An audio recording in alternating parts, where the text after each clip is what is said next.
Good afternoon, everybody. I'm Israeli Government Spokesman Eylon Levy. This is day 62 of the October 7th war. First, a brief update, and then we will take your questions. Let's start with an update on the latest figures. Since the start of the October 7th massacre, Hamas has fired more than 11,500 rockets at Israel, including a large barrage at the city of Beersheba yesterday. More than 2,000 of those rockets have misfired, the large majority of which have landed inside the Gaza Strip, causing untold damage to the residents of Gaza. Total injuries requiring evacuation to hospitals in Israel since the start of the massacre, 10,223. The IDF has notified the families of the deaths of 414 soldiers, including those who have fallen in on-the-ground fighting against Hamas in Gaza. IDF fatalities have risen by 4 since yesterday's update, with the confirmed deaths of Major General Reserves Adi Shani, Sergeant Amit Bunzel, Sergeant Almanau Emmanuel Falka, and Major General Reserves Maor Gershoni. Funerals are ongoing. The number of hostages held by Hamas in Gaza remains 138.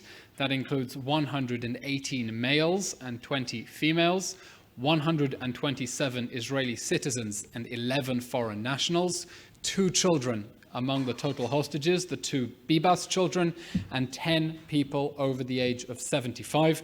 And that is in addition to the 4 hostages Hamas has been holding predating the October 7th massacre.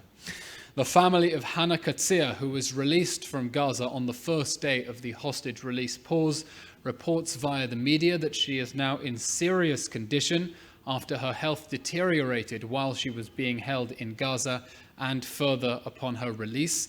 She had no heart problems when she was abducted. Now she has severe heart problems due to the harsh conditions and starvation in the Hamas terror dungeons. Every minute now is critical as we ramp up military pressure on Hamas to get all of the hostages back. Today's operational update, I want to begin with an issue of grave concern. As Israel eliminates Hamas terror infrastructure embedded in civilian areas, Hamas has shifted to launching attacks on the Israeli people from within the designated humanitarian zone. At 12:52 and 2:12 yesterday, Hamas launched missile attacks from inside the Al-Mawasi humanitarian zone, with 1 missile falling short and falling inside Gaza. Then at 3:59 local time, Hamas terrorists launched 12 missiles towards the Israeli city of Beersheba from inside the Al-Mawasi humanitarian zone, launching those missiles from near the tents of evacuated Gazan civilians and from right next to United Nations facilities, as you can see in the aerial images that the army has supplied. Hamas is doubling down on its human shield strategy in flagrant violation of international law and every norm of human decency. Israel designated the Al-Mawasi area as a humanitarian zone because Hamas has not embedded itself there under homes and schools and hospitals, and that is why Hamas is cynically abusing the humanitarian zone in order to continue attacking the people of Israel and then try to hide behind their own people and evade justice. We are demanding clear and unequivocal condemnations from the whole of the international community of Hamas's abuse of humanitarian zones, in addition to its abuse of protected humanitarian facilities. And we expect international agencies on the ground, while condemning Hamas, to continue facilitating the provision of the humanitarian aid to that zone instead of directing civilians towards areas where Hamas is trying to use them as human shields. The IDF continues close-quarter combat against Hamas terrorists in the Gaza Strip, including in Khan Yunis, eliminating tunnel shafts and the terrorists operating within them. Our commando forces are conducting raids in Khan Yunis and battling Hamas terrorists, with forces striking targets using precise real-time intelligence. In the north, we have also seen intense fighting between IDF forces and Hamas forces in Jabalia and Shaja'iyah, which have been completely encircled. We have broken through their defensive lines, and those terrorists are now emerging from their underground tunnels to engage our men in close combat. Last night, our forces surrounded terror mastermind Yihya Sinwar's house a powerful reminder that nowhere is safe for the October 7th monsters. Wherever he is hiding, we will find him and we will bring him to justice. An update on the humanitarian front. Israel is redoubling efforts to secure Red Cross access to the 138 hostages Hamas is still holding in violation of humanitarian law. The Prime Minister has spoken with the President of the Red Cross and urged her to appeal to Qatar to exercise its leverage over Hamas. The hostages must be given medical attention by the International Red Cross, especially the elderly abducted without their medications and those who suffered life-threatening injuries during the October 7th massacre. As gruesome testimonies continue to emerge from within the Hamas terror dungeons, we know that every minute is critical, and every minute the Red Cross does not visit those hostages is a clear and immediate threat to their lives. Last night, the Security Cabinet approved the recommendation of the War Cabinet to allow the supplement of fuel necessary to prevent a humanitarian collapse and the outbreak of epidemics into the southern Gaza Strip. The War Cabinet will determine the exact quantities in accordance with the situation. We adhere to our guiding principle that humanitarian aid must reach the civilians who need it, and only the civilians who need it. An update from the Northern Front. In the last 24 hours, launches continue to be fired at Israel from Lebanon, including at Arab al-Aramsheh and Mount Hermon. The IAF has been striking Hezbollah terror targets in Lebanon and the sources of fire. Among the targets struck have been terrorist infrastructure, launch posts, and military sites belonging to the Hezbollah terror organization. The State of Israel will hold Lebanon responsible for everything that happens on our northern border. Hezbollah is acting at the guidance and encouragement of its puppet masters in Iran. We will continue to thwart and respond to all acts of aggression.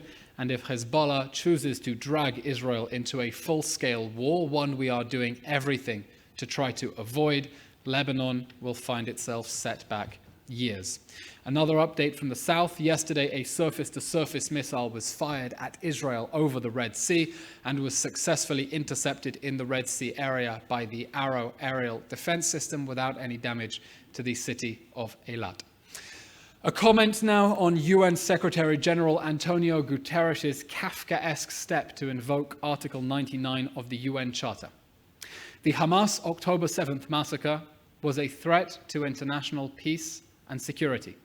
Calls for a permanent ceasefire that would leave our hostages in Gaza and the Hamas terror regime in power are also a threat to international peace and security.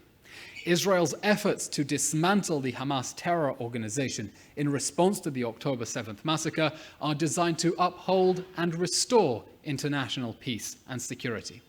The United Nations should have responded to the October 7th massacre on October 8th by demanding that Hamas immediately surrender, hand over its war criminals for a tribunal, and release the hostages immediately.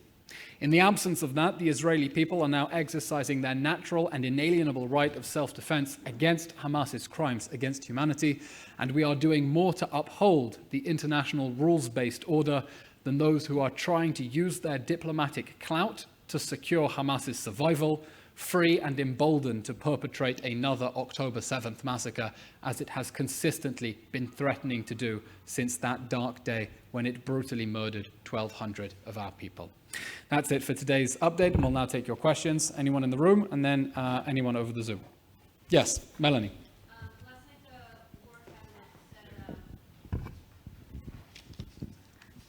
Melanie from AP. Last night, the War Cabinet said they would increase the amount of fuel and cooking fuel into Gaza. I was curious if there's any numbers on what that will increase to.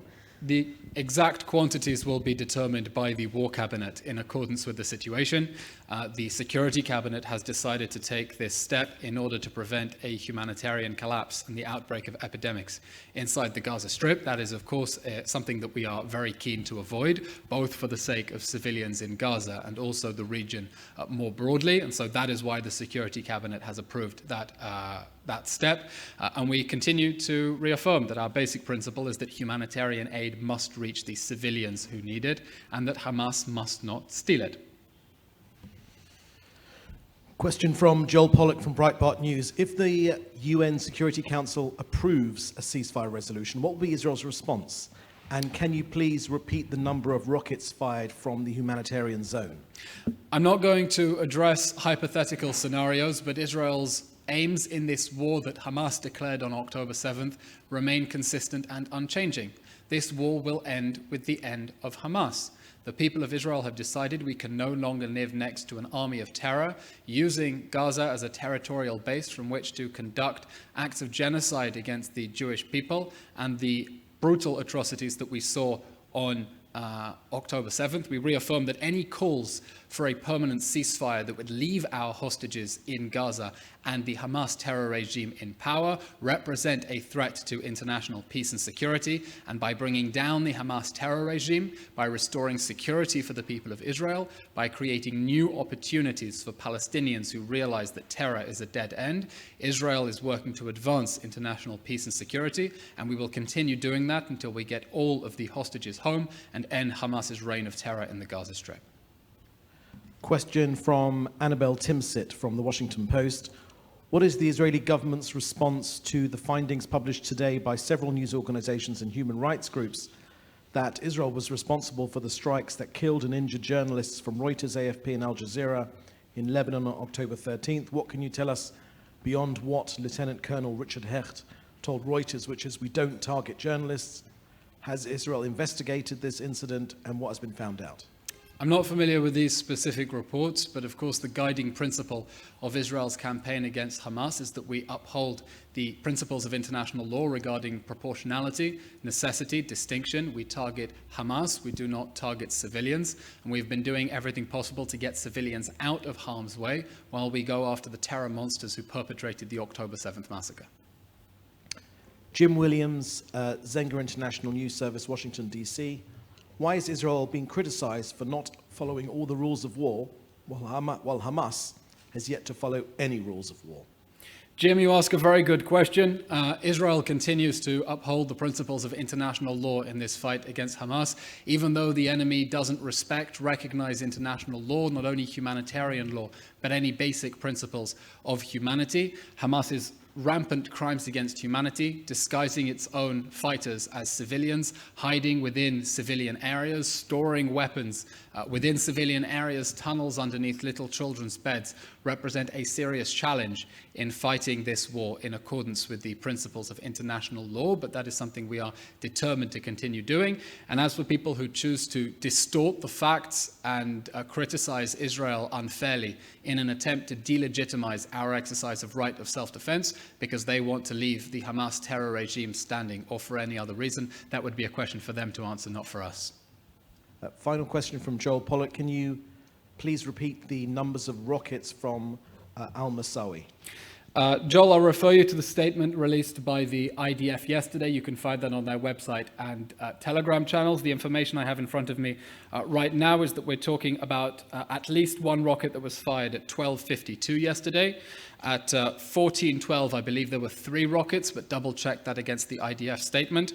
And then at 3:59 local time, there were 12 missiles that were launched from the Gaza Strip towards the Beersheba area. All of those, as we said, from inside the Al-Mawasi humanitarian zone, right next to tents of evacuated Gazan civilians, right next to UN facilities. And I'll take this question to restate that we demand clear and unequivocal condemnations from the international community. Israel is doing everything in our power to get civilians out of harm's way, and it is outrageous that Hamas is exploiting those humanitarian efforts to double down on its human shield strategy without clear condemnations. So far, we hope that will change, without clear condemnations from the international agencies that are supposed to be concerned for the welfare of civilians in Gaza.